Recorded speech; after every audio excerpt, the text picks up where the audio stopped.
बेटा आज हम करेंगे क्लास 6 का चैप्टर नंबर 11 कारक।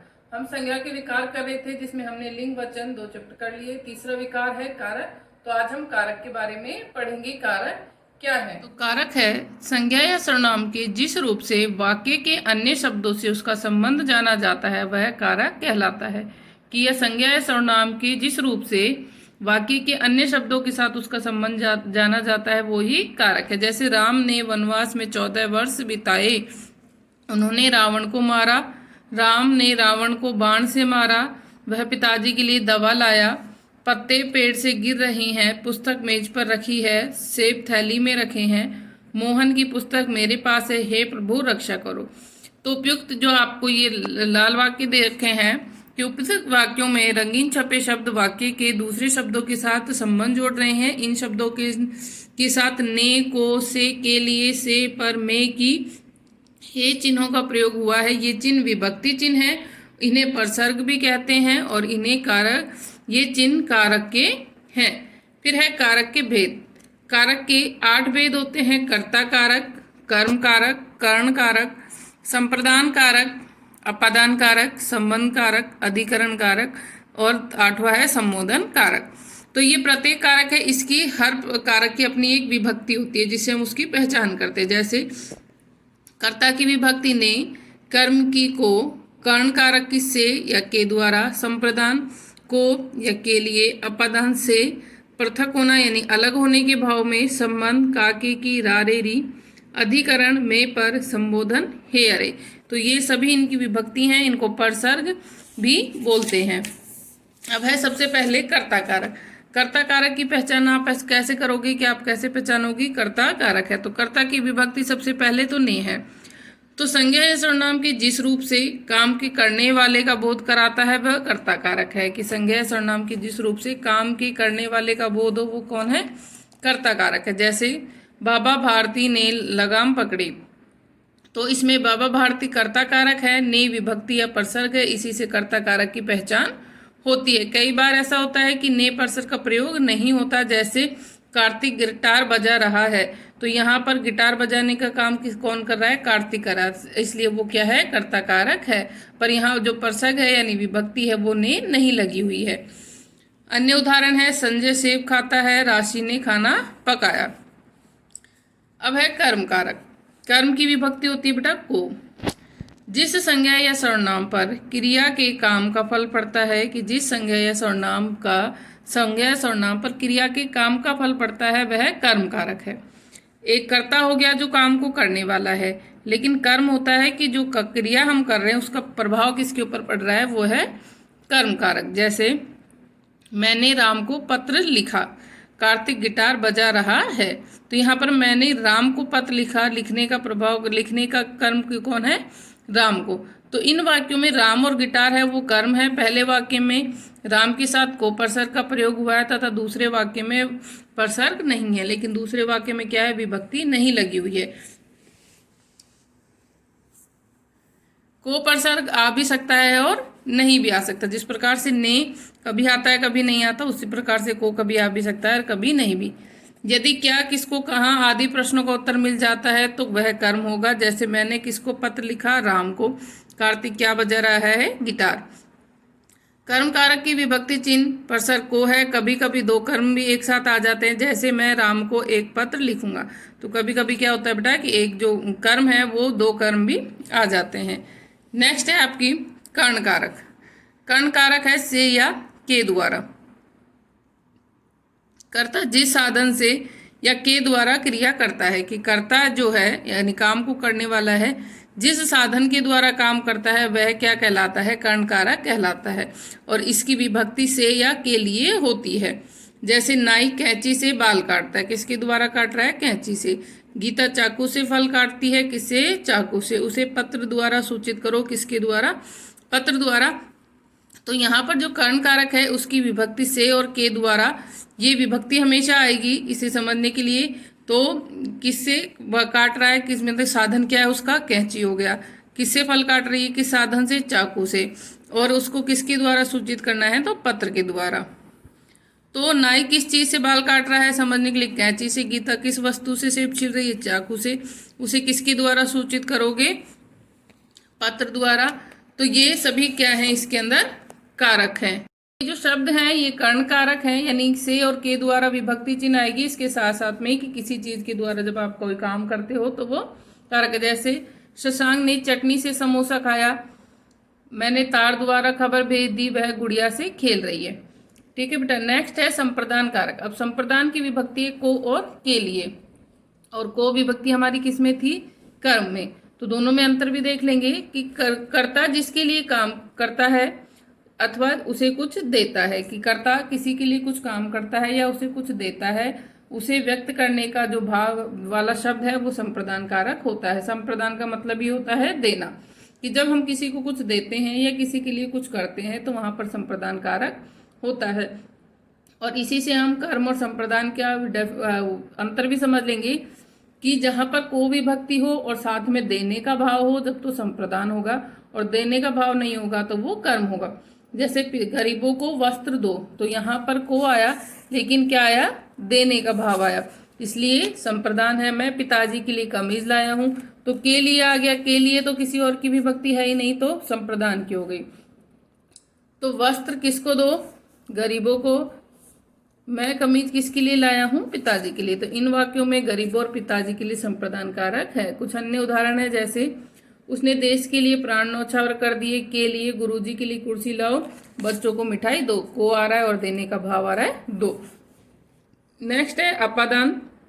से पृथक होने के भाव में संज्ञा के जिस रूप से एक वस्तु का दूसरी वस्तु से अलग होना पाया जाए वहां अपादान कारक होता है, कि जहां पर एक वस्तु दूसरी से अलग हो रही हो वहां पर अपादान कारक आता है, और इसकी विभक्ति है से। और से विभक्ति बेटा किसकी थी, हमारे कर्ण कारक की, जिसके अंदर हम किसी साधन के द्वारा कोई काम करते हैं।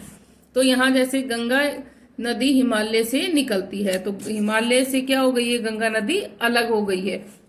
वृक्ष से पत्ते गिरते हैं, पत्ते क्या हो गए, वृक्ष से अलग हो गए। वह घोड़े से गिर गया, गिर पड़ा, तो वो घोड़े से क्या हो गया बेटा, अलग हो गया। तो इन वाक्यों में गंगा हिमालय से अलग होती है, पत्ते वृक्ष से अलग होते हैं, और घोड़े से गिरकर वो अलग हो गया। तो यहाँ पर जहाँ से विभक्ति आई यानी अलग होने का भाव जहाँ होगा वहां पर अपादान कारक होगा। से प्रसव का प्रयोग करण और अपादान दोनों में होता है, कि तो करण में वह साधन के रूप में तथा अपादान में अलगाव के रूप में यानी अलग होने के रूप में होती है। जैसे उदाहरण देखो, मैं कलम से पत्र लिखता हूँ, से आया लेकिन वो क्या कर रहा है, पत्र कलम के द्वारा लिख रहा है। वह पेड़ से गिर पड़ा, यहाँ पर पेड़ से क्या हो गया, वो अलग हो गया, तो यहाँ पर अपादान है। संबंध कारक। संबंध की विभक्ति है काके की रारेरी। संज्ञा या सर्वनाम का वह रूप जिसे एक वस्तु का दूसरी वस्तु के साथ संबंध ज्ञात हो वह संबंध कारक होता है।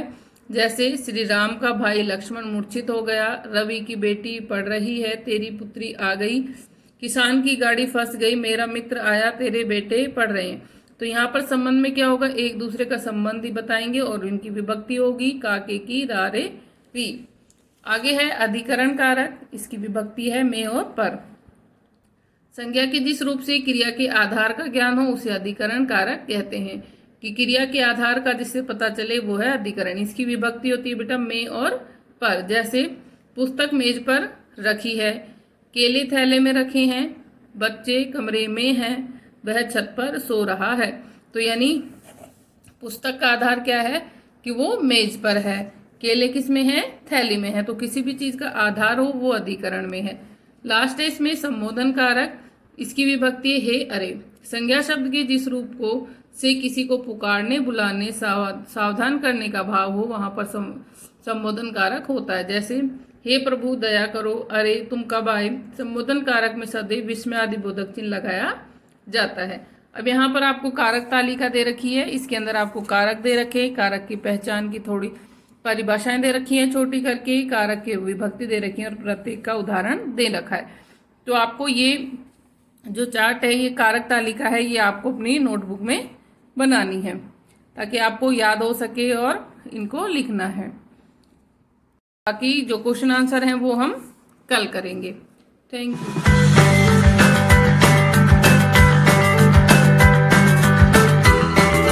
Morning 6th class. So let's start our today's math class. In the previous class, we'll discuss about up to fifth question of exercise 6.2. Now the next one is 6.1 is convert the decimal in fractions. Here we have decimal points and we have to convert it into the fraction value and then simplest form में भी change करना है. Simplest form क्या होती है? अगर वो cancel out हो रहे हैं दोनों टर्म किसी एक कॉमन वैल्यू से तो हम आगे तक उसको डिवाइड करते रहेंगे जब तक वहाँ कॉमन फैक्टर ना मिल जाए. ठीक है, कॉमन फैक्टर ना हो उन दोनों में तब तक हम वो करते हैं. तो यहाँ फर्स्ट ऑफ ऑल डेसिमल से चेंज करना है. देखो यहाँ से देखते हैं हम. ठीक है, डेसिमल पॉइंट के राइट से देखते हैं कितने डिजिट्स है 1 2 एंड 3.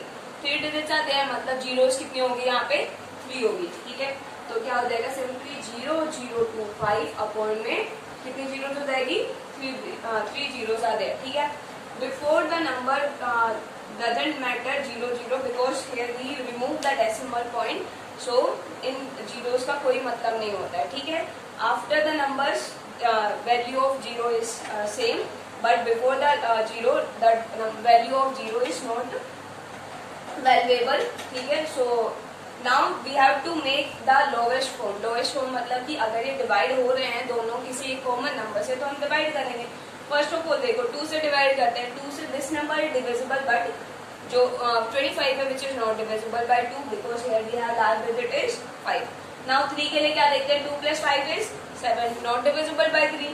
नाउ 4 से तो हम करते नहीं 5. 5 से दोनों नंबर डिविजिबल है because here we have 0 and here we have 5. Large digit जिसकी 0 और 5 होती है 5 से डिविजिबल होता है. तो सिंपली डिवाइड बाय 5 और डिवाइड बाय 5. ठीक है, कितना हो जाएगा 5 से डिवाइड करा 25 5 25. इसको डिवाइड करेंगे कितना आएगा 200. Now again this number is divisible by 5 and here we have also divisible by 5. So what we have 5 divided by 5. Here we have 1 and here we have 40. ठीक है, now this is the simplest form because 40 and 1 which not is divisible by any common number. 1 को हम नहीं common number लेके चलते हैं. ठीक है, क्योंकि 1 से हर कोई number divisible हो जाता है. Now the second part is 0.75. ठीक है, how many digits are there after decimal point 2 digits. तो मतलब यहाँ कितनी होगी 2 जीरोस आएंगे. ठीक है, अब हमें सिंपलेस्ट क्या करना है इसको सिंपलेस्ट फॉर्म में करना है लोएस्ट फॉर्म में. So both of these numbers are divisible by 5 because 2 से डिविजिबल नहीं है 3 से ये डिविजिबल है लेकिन 100 डिविजिबल नहीं. ठीक है, तो सिंपली डिवाइड बाय 5 और here we have divide by 5. So what we got 5 1 5 5 5 25 and 5 2. ठीक है, अगर आपको यूं सिंपली डिवाइड ना करना हो तो क्या करेंगे डिवाइड साइन बनाएंगे और उसमें डिवाइड करेंगे. ठीक है, this will come outside the divide sign and this will come inside the divide sign. ठीक है, now here again these two numbers are divisible by 5. So answer क्या आ गया 3/4. ठीक है, नेक्स्ट जो पार्ट है उसमें क्या है 0.005. ठीक है, तो कितनी डिजिट्स है वहाँ पे 3 डिजिट्स. तो मतलब 5/1000 आ जाएगा. सिंपली 5 से डिवाइड करना है. नेक्स्ट है 0.24. 24 में क्या है 2 डिजिट्स है मतलब नीचे कितना आ जाएगा 24/100 आ जाएगा क्योंकि 2 ही जीरो है. ठीक है, नेक्स्ट टर्म क्या है 0.075. ठीक है, 0.075 मतलब 3 डिजिट्स है वहाँ पे. इसके बाद डेसिमल पॉइंट के बाद मतलब नीचे क्या आ जाएगा 1000 और 75 होगा. यहाँ सिंपली 5 से डिवाइड कर देना आप उसको. नाउ थर्ड जो है हमारे पास 6 जो है दैट वन इज 10.012. ठीक है, कितने डिजिट्स के बाद है हमारे पास डेसिमल पॉइंट 3 डिजिट्स. तो यहाँ कितना हो जाएगा अपॉन में 1000. ठीक है, these two numbers are divisible by here last digit है 2 and 0. So divisible by 2 because in which the unit place of a number is 0, 2, 4, 6 or 8, that number is divisible by 2. So 2 से divide करेंगे 5 0 0 6 और upon में कितना आ जाएगा 500. ठीक है, now again these two numbers are divisible by 2 because here we have 6 and here we have 0. So again divisible by 2.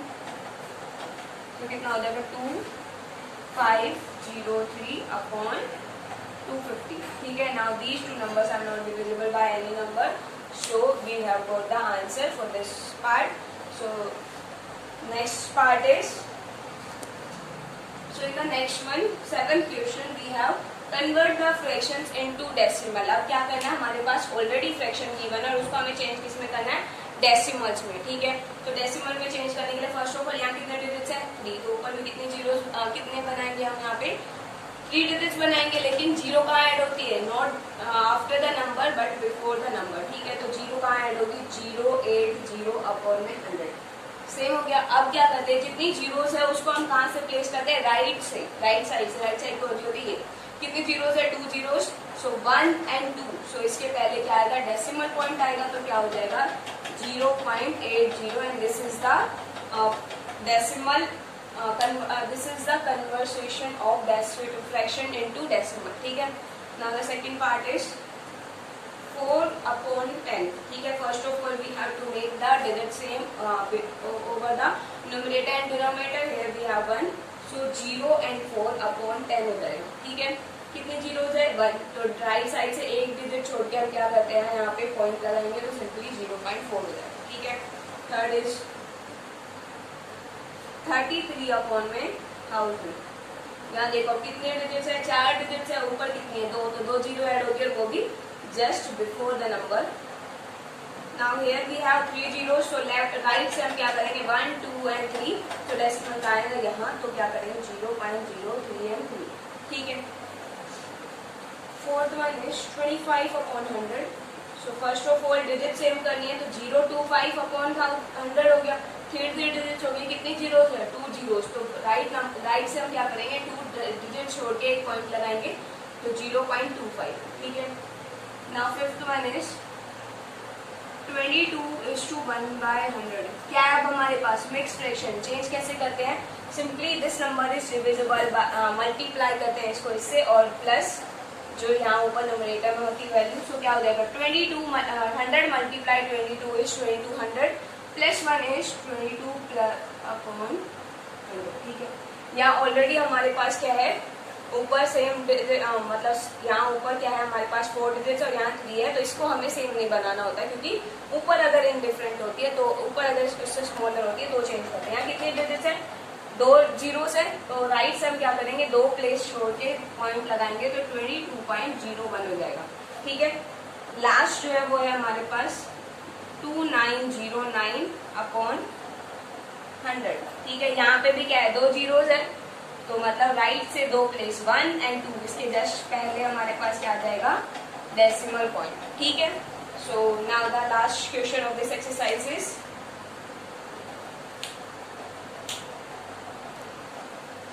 now the and the last question of this exercise again the convert the fraction into decimal, हमें क्या करना है, इनको fraction को फिर से decimal में change करना है, but here we in the denominator we doesn't have the term 10 100 1000 ऐसे टर्म्स नहीं है, तो we have to make it in the terms of 10,000 और 100, ठीक है। तो फर्स्ट ऑफ ऑल देखते हैं, यहाँ देखो 25 है, मतलब 10 वाली टर्म्स तो नहीं बन सकती है, ठीक है, क्योंकि हम मल्टीप्लाई करके किसी टर्म को लेके आएंगे, तो 10 तो नहीं बन सकता। अब हम 100 के लिए ट्राई करते हैं, क्योंकि 10 के बाद कौन सी टर्म होती है 100, 100 क्या 25 को मल्टीप्लाई करते हैं 4 से, हमारे पास 100 आता है, ठीक है। सो क्या हो जाएगा यहाँ पे 14 अपॉन 25, सिंपली मल्टीप्लाई विद 4, तो ऊपर भी क्या हो जाएगा 4 से मल्टीप्लाई, 14 4 जा होता है हमारे पास 56 अपॉन कितना हो गया 100।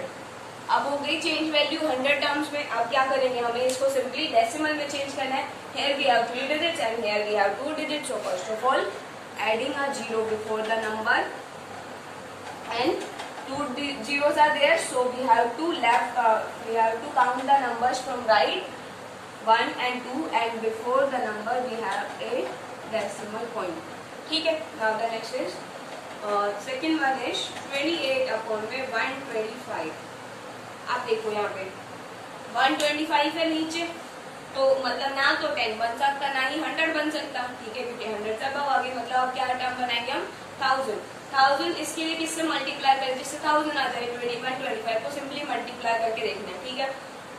4 यहाँ पे किससे हो जाएगा 125 मल्टीप्लाई विद 8 करते हैं, ठीक है, कितना हो जाएगा 5 8 4 8 2 16 एंड 4 22 8 1 आ गया, ठीक है। तो 8 से मल्टीप्लाई करने का है, so simply multiply 8 and simply multiply with 8, ठीक है।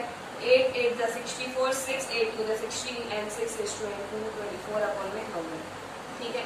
Here we have 4 digits and here we have 3 digits, so we have to add a 0 before the number Now how many zeros are there? 3. So from the right place we have count the 3 digits 1, 2 and 3. So before the number we have a decimal point. ठीक है. Next है हमारे पास 126 upon में 4. ठीक है. अब यहाँ देखो 126 अपॉन 4. क्या 4 की टेबल में 10 आता है? नहीं आता. तो हमें क्या करना है, इसको 100 पे लेके जाएंगे. ठीक है. तो 100 को इसको किससे मल्टीप्लाई करें, किससे 100 आ जाए. सिंपली डिवाइड करके देख लिया करो. 4 यहाँ 100 यहाँ. 4 2 जा 8. कितना आया 2 और यहाँ 0. 4 5 जा मतलब 25 से मल्टीप्लाई करना पड़ेगा. तो यहाँ सिंपली 25 से, यहाँ भी 25 से मल्टीप्लाई करके आपको डिजिट लिखनी है. ठीक है. फोर्थ क्वेश्चन जो है उसमें क्या है, 49 अपॉन 40. ठीक है. अब 40 जो है उसको मल्टीप्लाई करेंगे तो हमारे पास ना तो 10 तो नहीं बन सकता यहाँ पे. ठीक है. तो क्या करें, 100 बन जाएगा क्या. 40 को अगर हम मल्टीप्लाई भी करेंगे तो भी 100 नहीं हो सकता. तो हम क्या बनाएंगे यहाँ पे हम 1000. ठीक है. 1000 कैसे वो करेंगे 40. तो सिंपली डिवाइड करके देख लो यहाँ पे 1000 और 40. 42 जा 80, 2 0 और ये एक और 0 तो कितना आ जाएगा 5 से कैंसिल आउट. तो 25 मतलब 25 से मल्टीप्लाई करेंगे ऊपर नीचे. और उसके बाद जस्ट सिंपली क्या करना है, उनको डेसिमल में चेंज करना है. ठीक है. Now second one is 29. Fifth part जो है 29 अपॉन 500. नाउ 500 को हम किस में चेंज कर सकते हैं, 1000 में.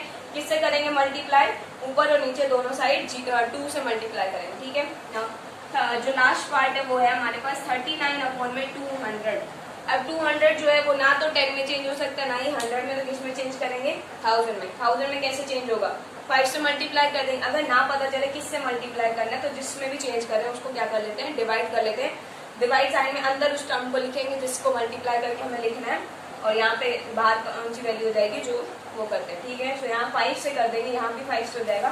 सिंपली 5 और यहाँ पे 5 कितना हो जाएगा 5 9 30 15 और 19 और अपॉन में 1000. ठीक है. First of all we have to make the digit same. So adding a 0 before the number. Now 3 zeros आते हैं 1 2 and 3. सो पॉइंट आ जाएगा 0.195. ठीक है. ऐसे आपको बाकी सारे पार्ट्स खुद करने. ये वाले जो है इनकी मल्टीप्लिकेशन एंड देन उनको डेसिमल में चेंज करना है. ठीक है. So students, this is about the exercise 6.2. I hope you got all the content. Thank you. Have a nice day.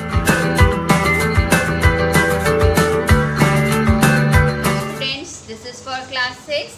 Students, as you all know, in previous video we completed with the notice writing as questions in your book. Now today I will start with the next topic, that is paragraph writing. That is in your book only on page number 201. Now today I will explain you 2 topics, and the first topic is importance of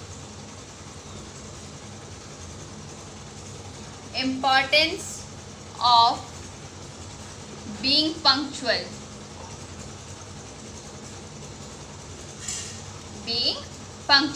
Now I will I will tell you about the importance of being punctual. Being punctual मतलब क्या होता है.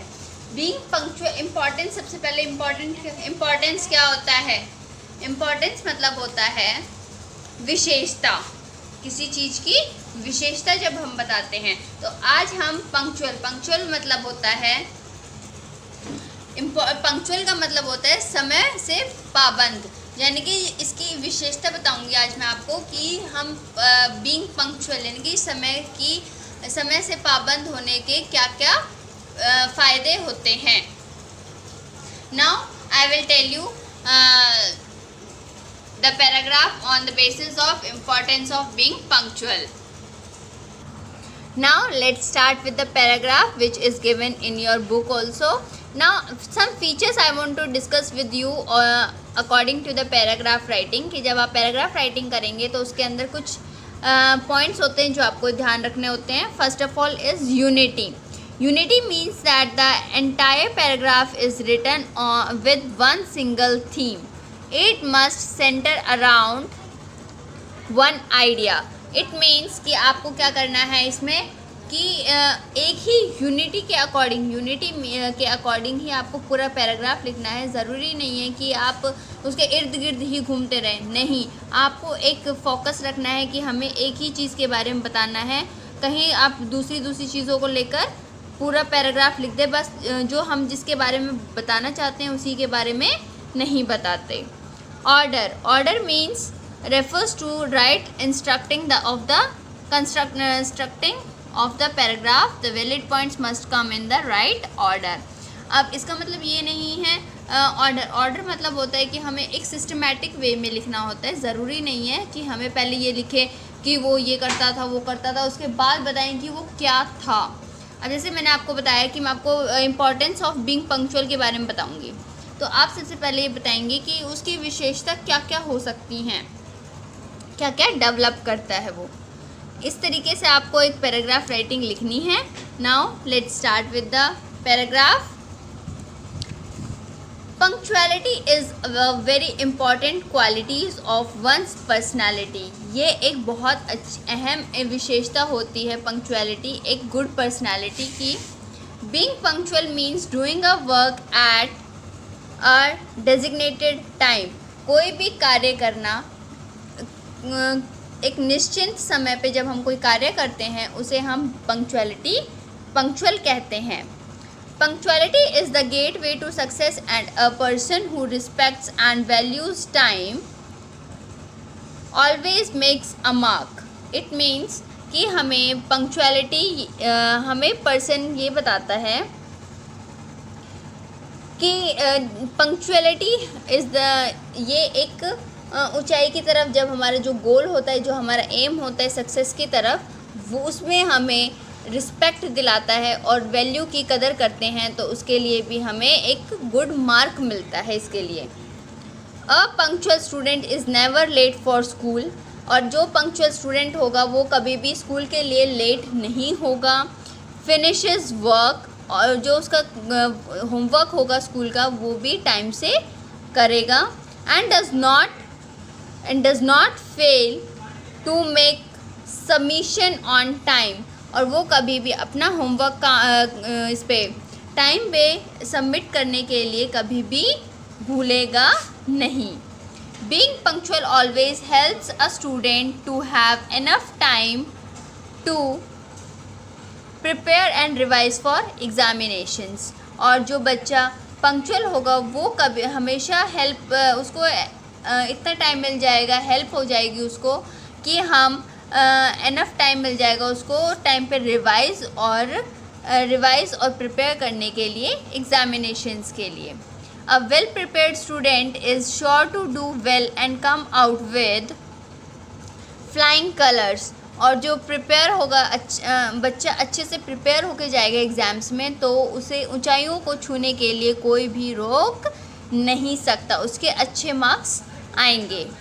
One who doesn't value a time regrets later and might have to face losses. और जो बच्चा time की कदर नहीं करता, जो बच्चा टाइम पर काम होमवर्क नहीं करता, टाइम पर प्रिपेयर नहीं करता एग्ज़ाम्स के लिए, और उसको हमेशा क्या होता है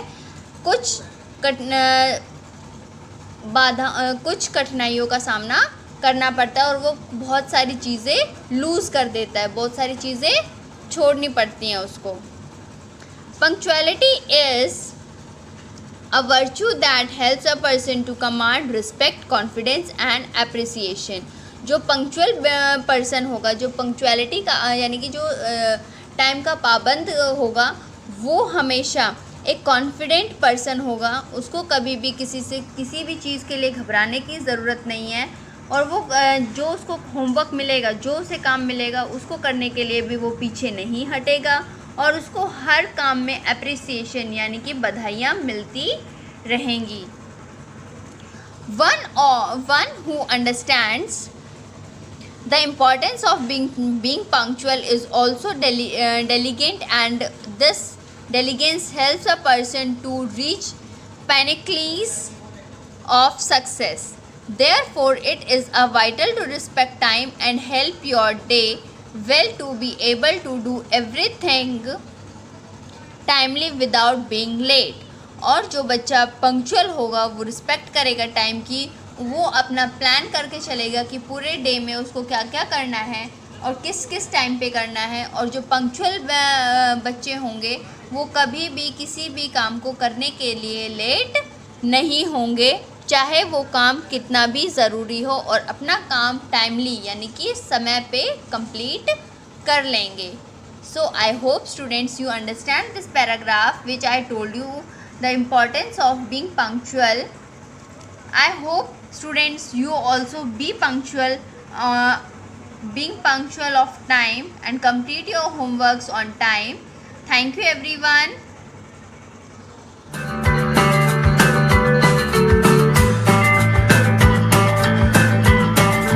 Students, I Neetu Yadav welcome all students in our YouTube channel of online classes.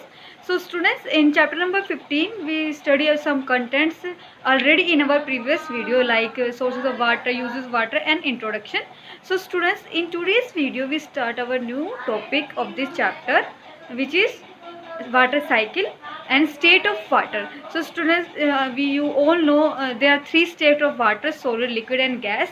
We study about these three states and how these states are: melting, evaporation, freezing, etc., which are also included in this state. In water cycle, students, we in detail study about water cycle. We already know that water cycle is a continuous process. Continuous process का मतलब आपको पता है कि मतलब ये water cycle आपकी चलती रहती है. इसमें आप वाटर साइकिल में इसमें आप पढ़ेंगे प्रेसिपिटेशन, एवोपरेशन कैसे हो रहा है, कैसे फ्रीजिंग के बाद कैसे आपका जो बर्फ़ है वो मेल्ट हो रही है. ये सब जो आप पढ़ेंगे स्टेट्स ऑफ वाटर, इसका आप ये सब स्टेट ऑफ वाटर आपके वाटर साइकिल में भी बताई जाएगी कि कैसे एक वाटर साइकिल कंटिन्यू हो रही है, कौन कौन सी प्रोसेस है जो आपके वाटर साइकिल में इंक्लूड होती है. सो students, let's start our today's topic. States of water. In nature, water exists in all three states: solid, liquid and gases. These states exist at different temperature. So students, today's topic, states of water. We know that there are three states of water. जो water उसके तीन state होती है, स्थान solid, liquid and gas. अभी जो solid, liquid, gas है, इनके different temperature ranges होते हैं, which are सॉलिड की जो टेम्परेचर कंडीशन होती है वो बिलो 0 डिग्री सेल्सियस होती है. इसका जो सोर्स है सॉलिड का वो होगा ice, snow in polar region. Ice मतलब बर्फ़, और जो स्नो होती है बर्फबारी हो रही है पोलर रीजन में, ठंडे इलाकों में, वो सब सॉलिड होती है. लिक्विड की टेम्परेचर कंडीशन होती है between 0 degree Celsius to and 100 degree Celsius. 0 degree Celsius और 100 डिग्री सेल्सियस के बीच में जो स्टेट होती है वो कौन सी होती है? लिक्विड स्टेट होती है, like rain, river, wells etcetera. Next आपका gas. So temperature condition of gas is about 100 degree Celsius, 100 degree Celsius से ऊपर. और इसका नेचर क्या होता है गैस का? Water vapours. मतलब जब आपका वाटर बॉयल होता है तो जो बॉइलिंग कंडीशन है उसमें क्या भाप जो बनती है वो भाप क्या है? गैस है. तो गैस हमें किसकी वाटर वेपर्स के रूप में सीन होती है, तो ये गैस की स्टेट है. All the states can be interchange by the changing temperature. अब क्या कह रही है? स्टेट है, इन स्टेट को टेम्परेचर चेंज करने में हम स्टेट को इंटरचेंज कर सकते हैं, मतलब बदल सकते हैं आपस में. कैसे? तो यहाँ पे फिगर सीन हो रहा है, उसमें क्या दिखाई दे रहा है? जो आपकी आइस है जो कि सॉलिड है, आइस को जब हम मेल्ट करेंगे, पिघलाएंगे, तो वो क्या बनेगा? वाटर में कन्वर्ट होगा. ठीक है. जब वाटर को हम और ज़्यादा बॉयल करते हैं तो क्या हो? एवापोरेशन होता है, हीटिंग होती है, हीट करते हैं तो क्या एवापोरेशन भाप बन के निकलती है, तो वो क्या होता है? वाटर वेपर बनते हैं. ठीक है. वाटर वेपर्स के बाद जब हम दोबारा इसको कूल करते हैं, कंडेंस करते हैं, तो क्या दोबारा से किस स्टेट में चेंज होता है? वाटर में. फिर वाटर को दोबारा से हम फ्रीजिंग करेंगे, कूल करेंगे, तो दोबारा आइस में कन्वर्ट होता है. तो ये जो थ्री स्टेट है वो आपस में इंटरचेंज हो रही है बाय चेंजिंग टेम्परेचर से. Ice on heating converts into water. This process is known as melting. अब क्या कह रहे हैं? जो आइस है वो पानी में कन्वर्ट हो रही है, इस प्रोसेस को हम कहते हैं melting. Water on heating converts into water vapours. This process is known as evaporation. अब पानी को जब हम गर्म करते हैं तो वो वाटर वेपर में कन्वर्ट होते हैं, इस प्रोसेस को हम एवापोरेशन बोलते हैं. Water vapour on cooling converts back into water. This known as condensation. अब क्या करा है? जब वाटर वेपर को हम दोबारा से ठंडा करके वाटर में कन्वर्ट करते हैं तो उस प्रोसेस को हम कंडेंसेशन कह रहे हैं. अब इसमें देखिए जो ये वाटर वेपर है इसको वैसे रखा, जैसे हम वाटर बॉईल करते हैं, बॉईल को थोड़ी देर वैसे रख देंगे तो उस वाटर की जो वेपर है वो वापस से वाटर में कन्वर्ट हो जाएगा, तो इस प्रोसेस को हम कंडेंसेशन बोलते हैं. ठीक है. Water on cooling convert back into ice. This is known as freezing. अभी जो पानी है उसको दोबारा से हम ठंडा आइस बनाते हैं, आइस में कन्वर्ट करते हैं। इस प्रोसेस को हम क्या करते हैं, फ्रीजिंग। जैसे हम अपने रेफ्रिजरेटर में पानी को रख देते हैं तो वो क्या हो जाता है, फ्रीज हो जाता है। तो ये क्या है, फ्रीजिंग।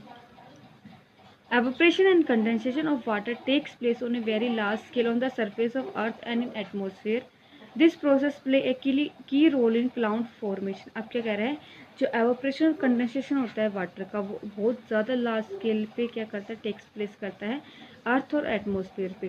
ठीक है, एटमॉस्फेयर पे जो कंडेंसेशन और एवोपरेशन की जो प्रोसेस है वो किस में हेल्प करती है, क्लाउड फॉर्मेशन, मतलब बादल बनाने में जो एवोपरेशन है कंडेंसेशन में बहुत इंपॉर्टेंट रोल प्ले करती है, चाहे वो आपका अर्थ हो चाहे एटमॉस्फेयर हो। ठीक है स्टूडेंट्स, इजी है आपकी 3 स्टेट ऑफ वाटर में क्या है, जो आपकी तीनों स्टेट है वो आपस में इंटरचेंज हो सकती है। आइस को जब हम हीट करते हैं तो वो मेल्ट पिघलती है वाटर में। वाटर को जो हीट करते हैं तो वो एवोपरेशन होता है, भाप बन के आगे जाता है। वाटर वेपर को जब हम कंडेंसेशन करते हैं, कूल करते हैं, तो क्या कंडेंसेशन होता है, मतलब दोबारा से भाप आपके पानी में बदल जाती है। फिर हम जब पानी को कूल करते हैं तो फ्रीजिंग हो जाता है, जम जाता है, तो वो क्या होती है, आइस में कन्वर्ट हो जाता है। So next topic is water cycle. Water cycle में क्या होगा, the amount of water present on the earth remains constant, however it keeps changing in state and location in a cyclic manner. अब क्या कह रहा है, अर्थ पे जो वाटर प्रेजेंट है उसका जो अमाउंट है वो हमेशा कांस्टेंट रहेगा, मतलब चेंज नहीं होता है, जैसे पहले था अब भी वैसा होगा, लेकिन उसकी जो स्टेट है और लोकेशन है वो साइक्लिक मैनर में। अब मैंने आपको बताया था पहले कि जो आपकी वाटर साइकिल एक कंटिन्यूस प्रोसेस है, साइक्लिक प्रोसेस है, तो इसमें क्या क्या आ रहा है जो, लेकिन ये जो इसकी स्टेट है, सॉलिड लिक्विड वाटर की जो स्टेट होती है, तीनों स्टेट में से किसी भी स्टेट में वो चेंज होता रहता है और उसकी लोकेशन भी चेंज होती रहती है। Thus, water cycle is the cyclic movement of water from the atmosphere to the earth and back to the atmosphere through various process। अब क्या कह रहे हैं, जो वाटर साइकिल है एक साइक्लिक मूवमेंट है, साइकिल की तरह मूव करती है। फ्रॉम कैसे, एटमॉस्फेयर से अर्थ में आती है, फिर दोबारा वापस से एटमॉस्फेयर में चली जाती है, किसके थ्रू, वेरियस प्रोसेस के थ्रू। ठीक है, water cycle is a continuous process, so we can say that जो वाटर साइकिल है एक कंटिन्यूस प्रोसेस है। ठीक है, the water from ocean, lakes, rivers etcetera get evaporated due to the heat of the sun. This water vapour arise with the warm air. अब क्या कह रहा है, ये जो डिफरेंट प्रोसेस है, अब वो डिफरेंट प्रोसेस के बारे में हम पढ़ेंगे, कैसे वाटर साइकिल के अंदर डिफरेंट प्रोसेस इंक्लूड होती है।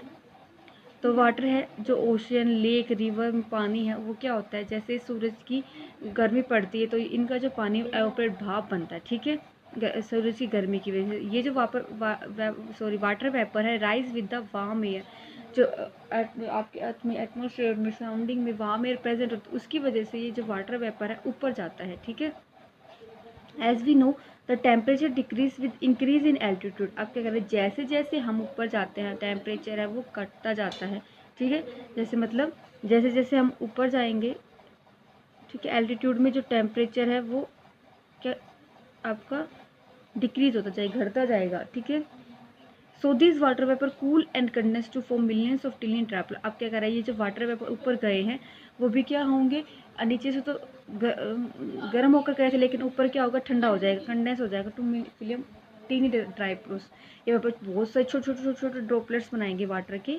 This cluster of tiny water droplets floating in air is that we call a cloud. अब क्या करें, छोटे छोटे पानी के ड्रॉपलेट्स है, ये हवा में यहाँ वहाँ घूमते रहते हैं, किसके रूप में, बादल के रूप में, जिन्हें हम बादल कहते हैं, इसके रूप में यहाँ वो घूमते रहते हैं। When this tiny droplets from larger drops of water they fall to the ground as rain, this is called precipitation. अब क्या कह रहे हैं, ये छोटे छोटे टाइनी ड्रॉपलेट्स है वाटर के, छोटे छोटे टाइनी ड्रॉपलेट्स है, जो ये बहुत सारे आपस में मिलकर लार्ज ड्रॉप बनाते हैं पानी का, तो ये क्या करते हैं, बारिश के रूप में आपके धरती पर आते हैं, जिस प्रोसेस को हम क्या कहते हैं, प्रेसिपिटेशन। प्रेसिपिटेशन में जो वार्म एयर के थ्रू जो आपका वाटर वेपर राइज हो रहा है, और राइज होकर ऊपर जो आपको पता है टेम्परेचर कम होता है, तो उसकी वजह से वो वाटर वेपर किस में कन्वर्ट होता है, टाइनी ड्रॉपलेट्स में।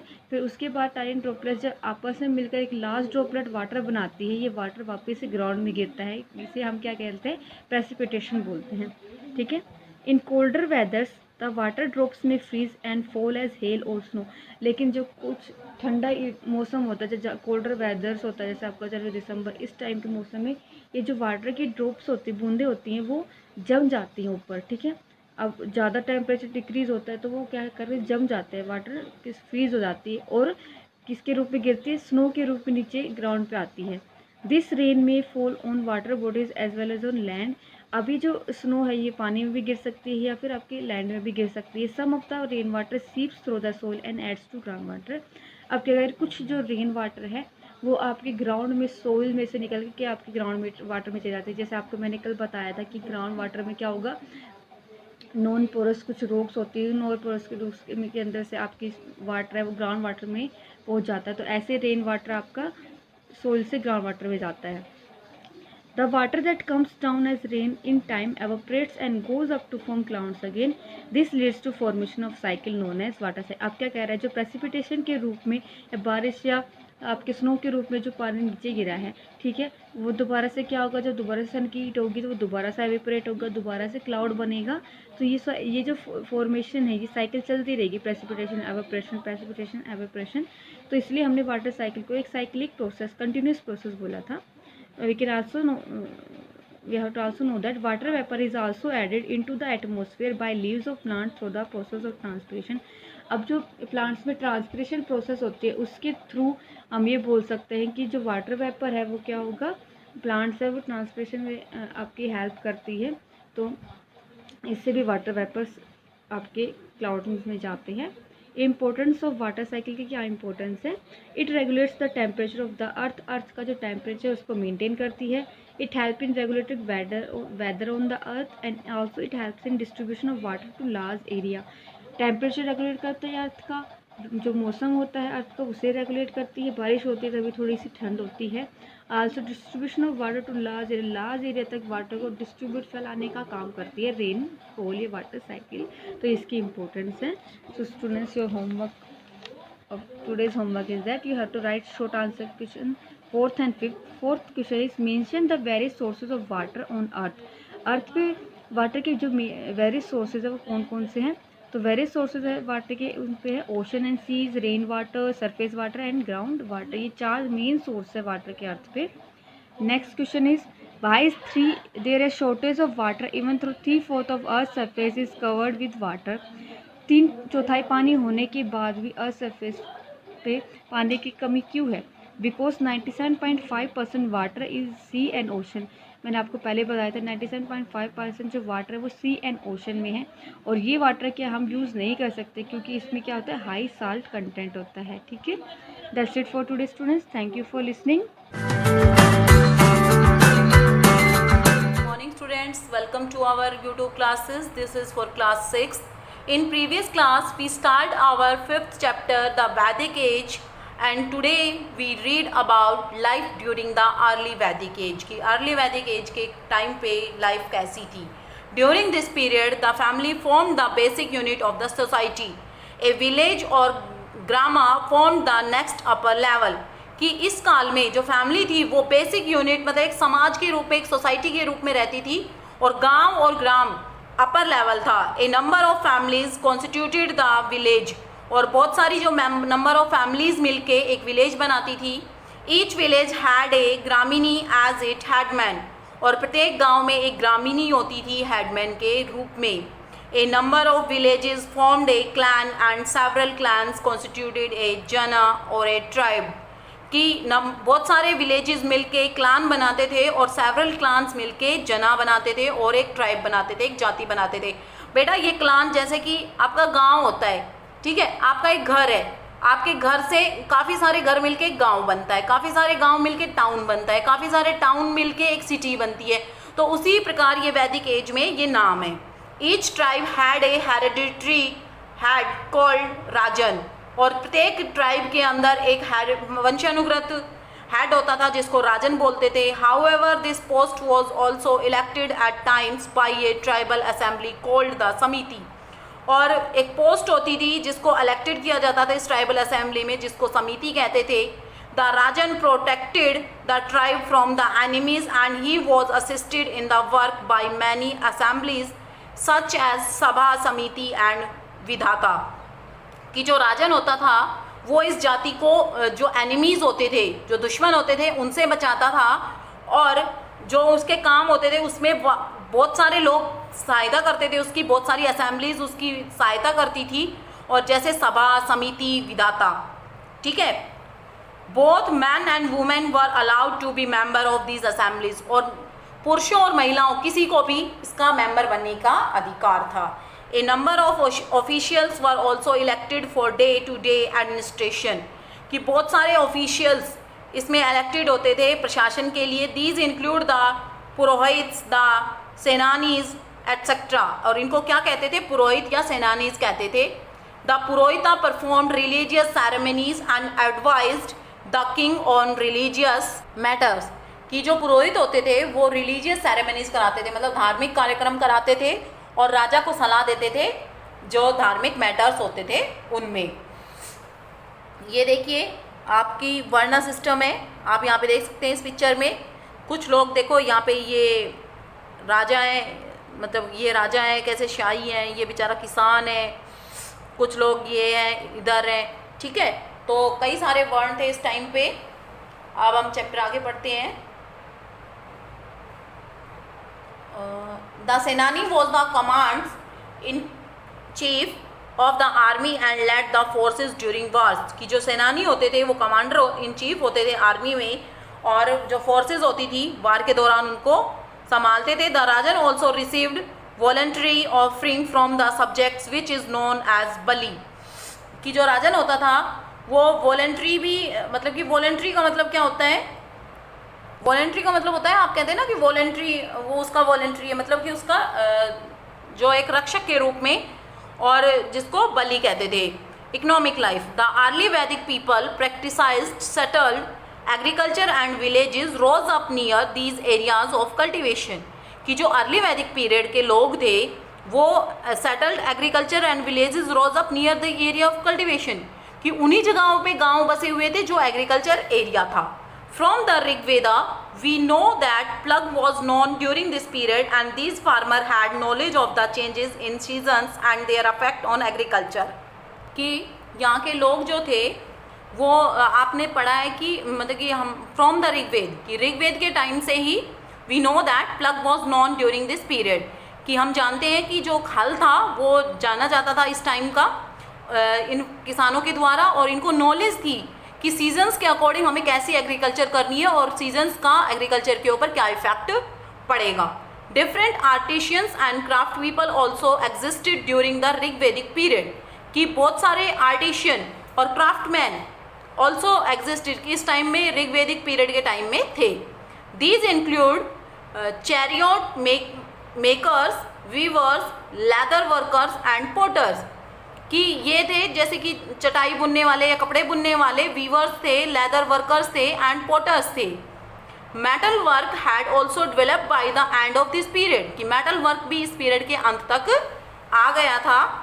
Cattle was used for barter and exchange of commodities, कि जो कैटल थी वो व्यापार के लिए, सामान को इधर उधर ले जाने के लिए, और एक्सचेंज ऑफ कमोडिटीज़, और लोगों को इधर उधर ले जाने के लिए यूज़ होती थी। Social life, during the early Vedic age family formed the smallest unit of society.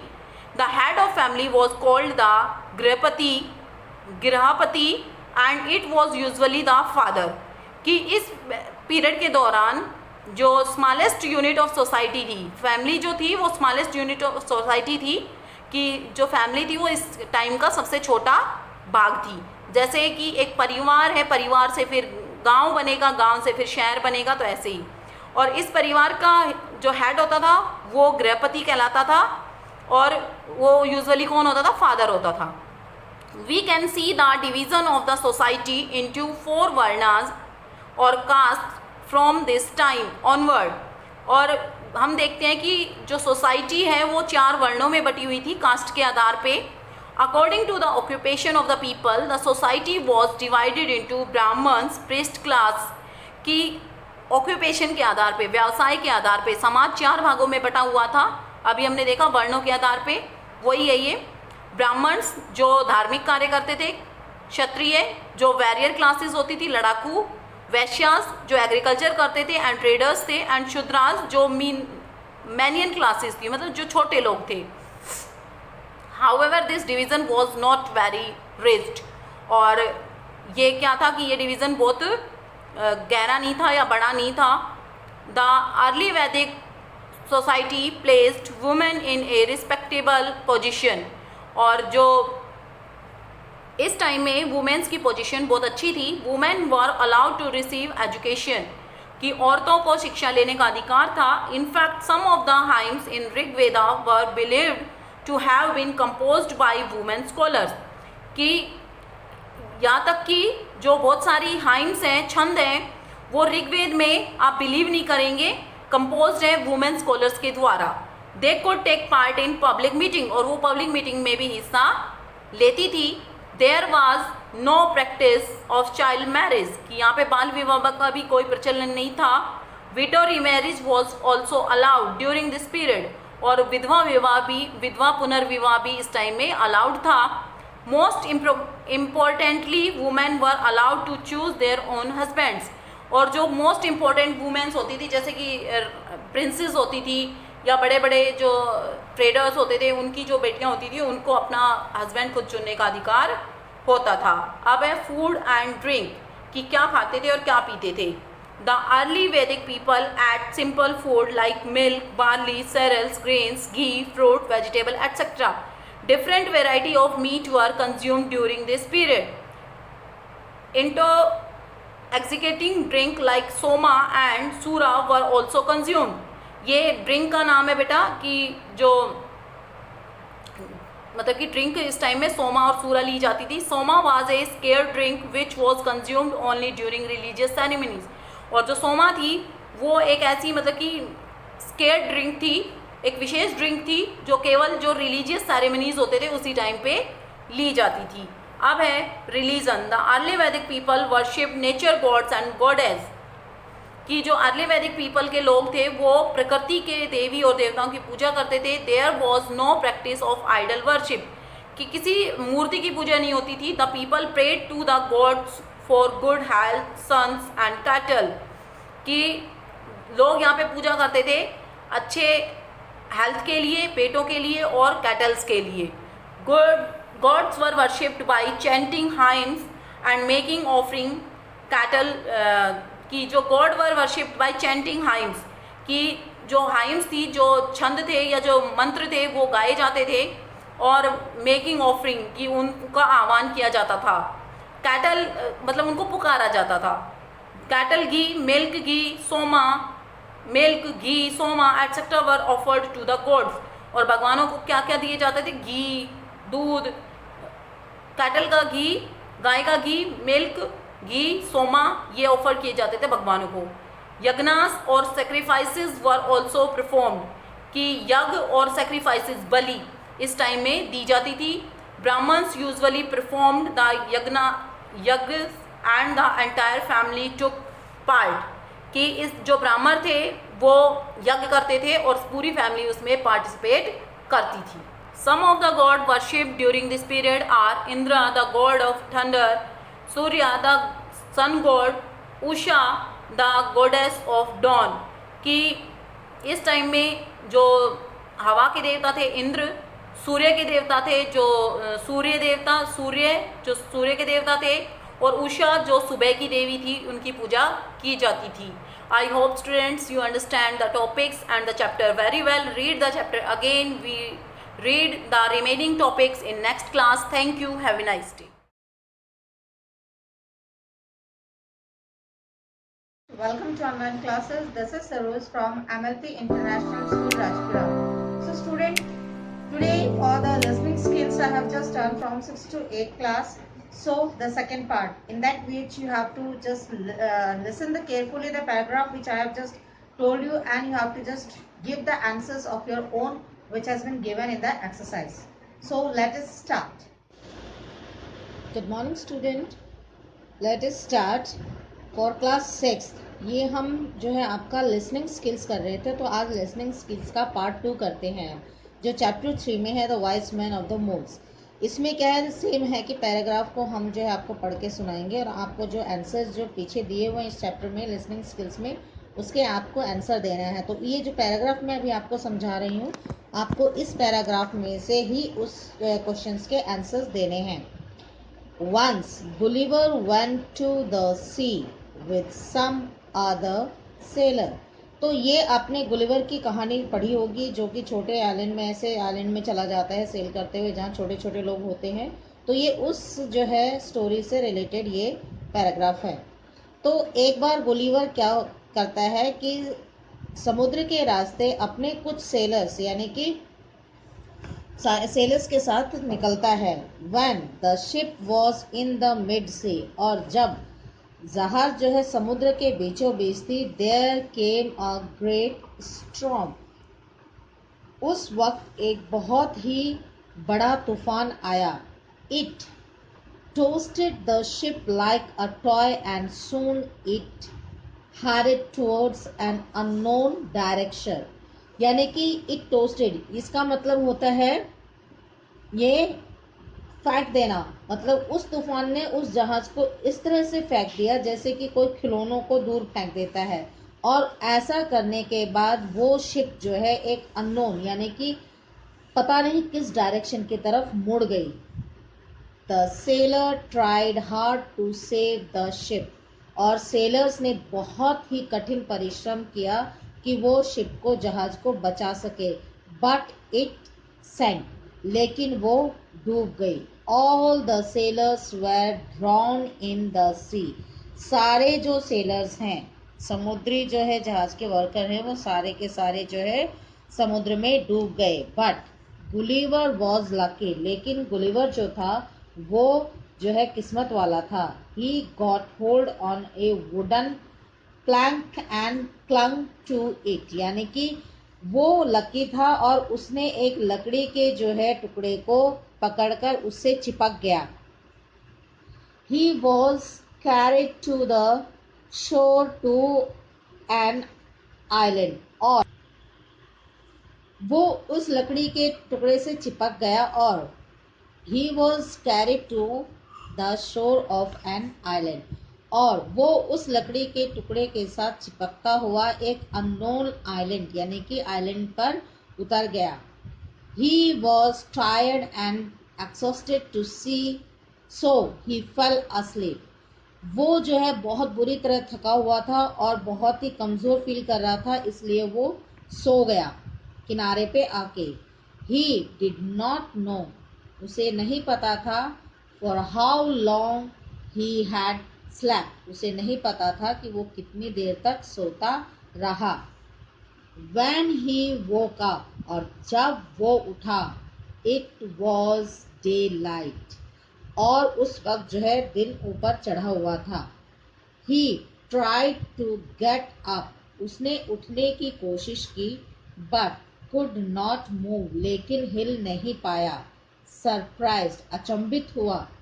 He looked, उसने देखा, down, नीचे, his legs, उसके पैर, his arms, उसके बाजू, and his whole body, और उसका पूरा शरीर, were tied up with strings, वो सारी चीज़ें एक जो है तार से बंधी हुई थी, रस्सी या तार से।